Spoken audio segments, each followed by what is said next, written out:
qua nu zara du ai sa min ilo pianga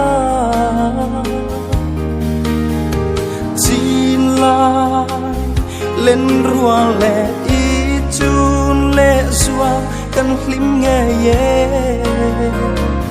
soi thia ma har kan hlim lom na hi o say te o ka say du lai te qua nu zara dam ten ni lo pianga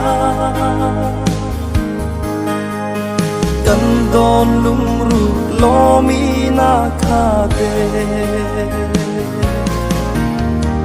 mam pe ka trang ne ma mu le le in bay le le la nem ten isa ruang du ten ka chul nan che o kanal te hi tu ma hao su o say te o ka say du lai te qua nu zara dam ten ni lo pianga kan don lung ru lo mi na kha te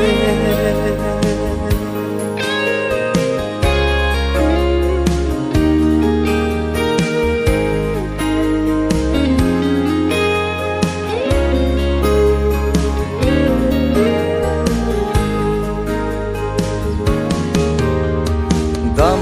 ten i lo say lên hun chuane ka say du la kan ru in chung ti hlim tu ber nang ni chung se lin lim le lom na min khen se lang che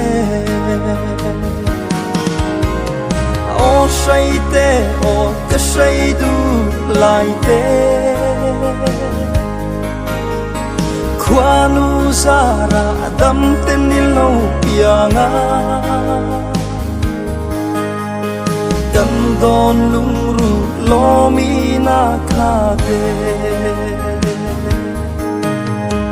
kan don lung ru lo mi na kha te